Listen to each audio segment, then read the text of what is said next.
This is 30 more terms and acronyms that are useful to know in Space Station 14. Revenants, or Rev for short, is a purple ghost that can spawn in the middle of the round. Their primary purpose is to really more so just disrupt the crew with abilities. They look for dying and dead people to steal their souls, and they can open up a cash shop basically to buy different abilities, from overloading electrical outlights to breaking windows. Revolutionaries, or Revs for short, are a round start antagonist whose goal is to convert non-mind shielded people, aka people that aren't command or security or people who have been implanted with a mind shield, and they need to kill command or maroon them on the station and convert those who are not mind shielded or don't have flash protection. They'll use the object literally named Flash to hit people with it and convert them to their side. Mind shields are what are used to protect you against being converted to a revolutionary. Again, command and security will start with these already implanted into them. Mind shields cannot be removed. Mind shields are a literal implanter that you'll inject into people, and it is indicated by a flashing border on your job icon if you have a pair of glasses that let you see the job icons. Low roleplay, light roleplay, otherwise known as LRP, is a level of roleplay where you're still expected to be in character relatively. This is depending on server. You're expected to be in character, but you're not totally expected to be immersed into things. There's more room for gamey mechanics. People play it more as a sandbox video game with roleplay secondary, where that isn't quite the case for MRP. MRP, medium roleplay, mid roleplay, is where roleplay starts taking more precedent over gameplay, but gameplay mechanics are still forefront and center. You're just expected to stay in your lane more. I think that's a pretty common description. In MRP, you're expected to stick to your job mostly until things start falling apart. And in high roleplay, or heavy roleplay, HRP, this is also, again, very depending on server. Some servers are very, very in-depth with their high RP. They have canonical rounds. Typically, things are all for a written story. There's more lore and stuff. Gameplay takes a back seat, usually, to interpersonal character dialogue and roleplay. It's more so about building up yourself and the crew around you than the gameplay affecting the roleplay. Distro refers to the air distribution lines of gas through the station. It is always represented with a blue pipe net. It isn't blue here because I'm in a testing environment. And this will usually be a mix of oxygen and nitrogen of different amounts depending on who's running Atmos. But it's breathable, normal atmospheric gases. It is a atmospheric thing. Blue pipes means distribution line. Random Deathmatch, or RDM, is not a space station specific term, but it really just stands for killing people without any real reason to do so. Usually people refer this for non-antags, but that also segues into Self-Antag, where a Self-Antag is somebody who is not a designated antagonist. You're not a zombie, syndicate agent, whatever the case may be. You're just supposed to be a normal worker, and you decide that you're going to be antagonistic and make the station suffer. Usually, Self-Antag has a lot of different descriptions depending on the server, but it's usually putting the station at a net negative. Murderboning, or Murderbone, just refers to killing a bunch of people for the sake of doing so. And this is reserved for antagonists. I mean, technically non-antagonists could do it too, but if you don't get banned by the time you kill half the station, that's genuinely surprising.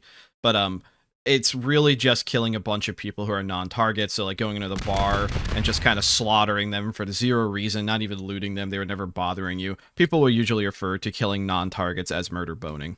Gibbing, or permakilling, refers to destruction of a body. Technically, gibbing someone is not permakilling someone, and I'll explain that really quickly. Once somebody takes 400 blunt damage, their body will explode into giblets, or giblets, not entirely sure how you pronounce it, and this will render that body to never be revivable again. However, if they're gibbed through just blunt force means, like an explosive or like a toolbox, they will leave their brain behind.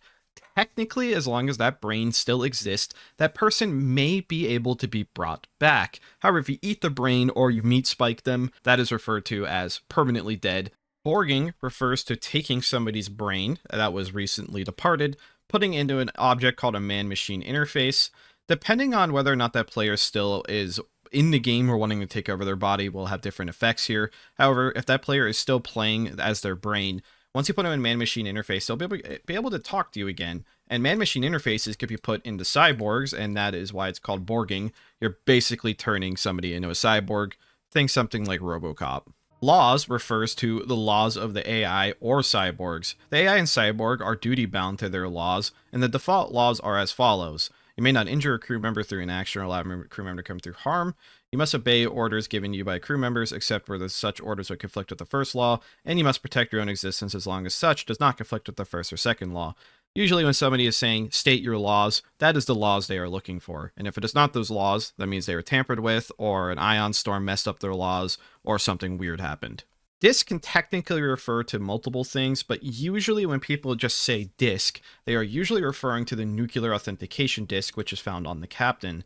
The nuclear authentication disk is then used by Nukies to nuke the station, and it is a very important object due to that. Sometimes, though, when people are using disks as a term, they're referring to tech disks, but almost always people will specify they mean tech disk and just refer to the nuke disk as the disk because, I mean, the pinpointer points to the nuke disk. It's pretty important.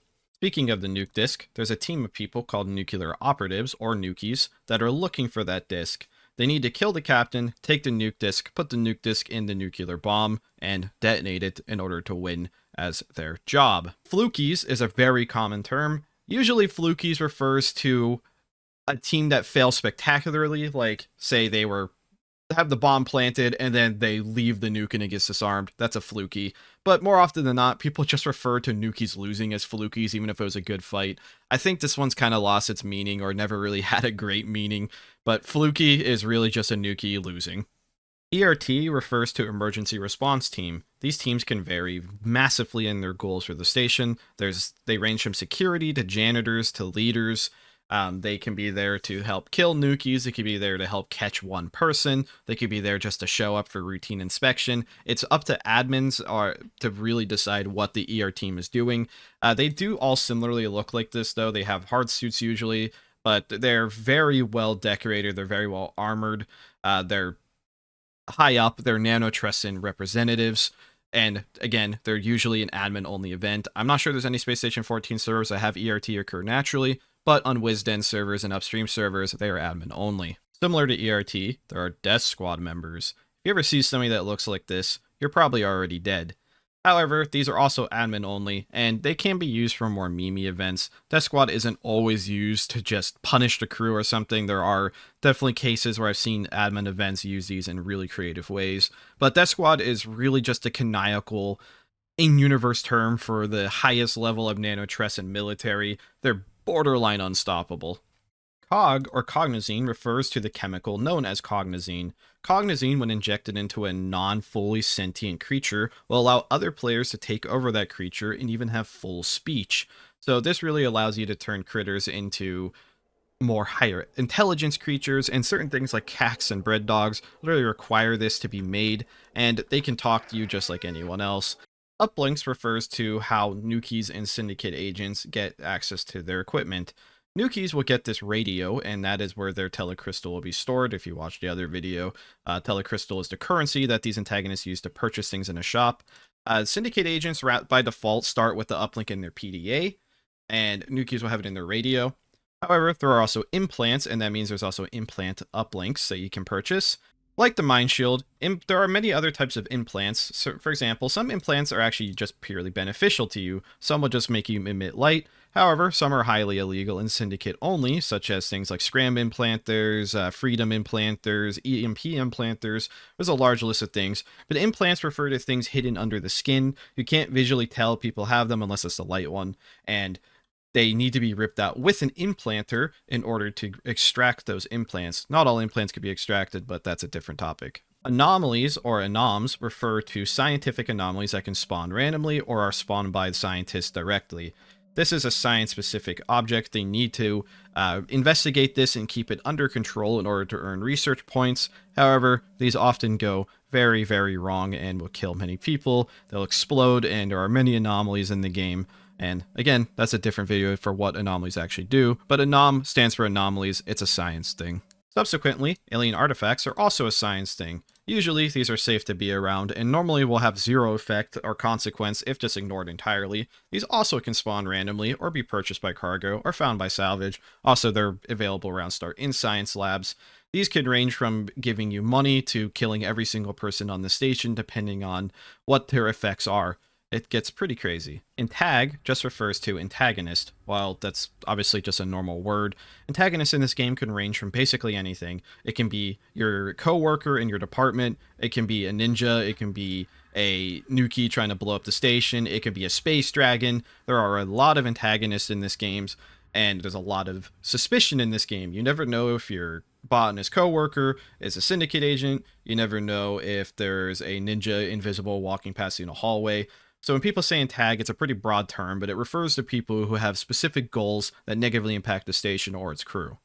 Comms or telecommunications usually refers to the literal telecommunication servers. These servers can be found in telecom rooms, sometimes they're found in departments or in specific places, depending on the station. It's not 100% consistent.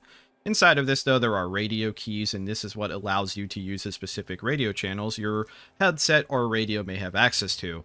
Speaking of radios, radio usually just refers to the actual radio. Normally, it doesn't matter what channel, but radio is just a method of communicating. You can press tab to cycle to your radio, or you can always shift-click your headset to see what channels you have access to talk on said radio. Sometimes radios also, though, mean the handheld radios, but in the end, it's really the same thing. You're talking over a radio frequency and not to somebody locally near you.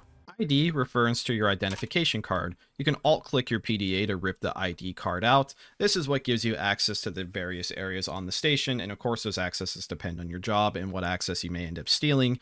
But this is generally just your ID card. So if you ever go into the head of personnel and they ask for your ID, this is what they mean. They want your ID card out of your PDA. PDA is, well, it's just a PDA. Inside of the PDA, though, there's a lot of useful things. If you press E on it, you can open up your programs. This lets you see things like crew manifest. If you have reporters on station, you can view the news. Syndicate agents will change their ringtone to access their uplink. So the personal digital assistant, or the PDA, is a useful tool for every crew member and antagonist that has access to uplinks in their PDA, at least. Sensors, or suit sensors, refers to your literal sensors on your jumpsuit. At the start of a round, or just randomly, if somebody ever tells you to turn your suit sensors on, what they mean is right-click your jumpsuit, hover over sensor, and they want it to be set to coordinates. The reason why they wanted to set the coordinates is because medical personnel have access to a crew monitoring console, and these consoles are elsewhere.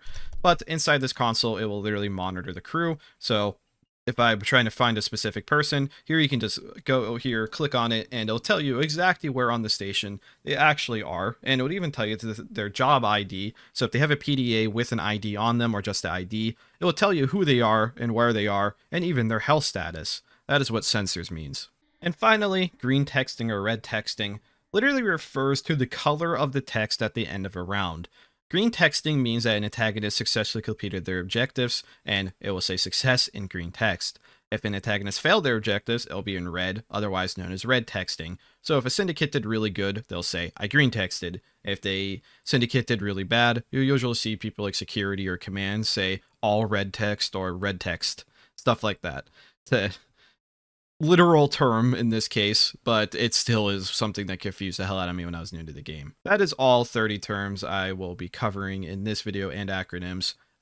If there's 30 more I can think of, I suppose I could do another one. Last one was pretty old. Anyways, I hope this helps out the new players especially, and as always, thank you for watching.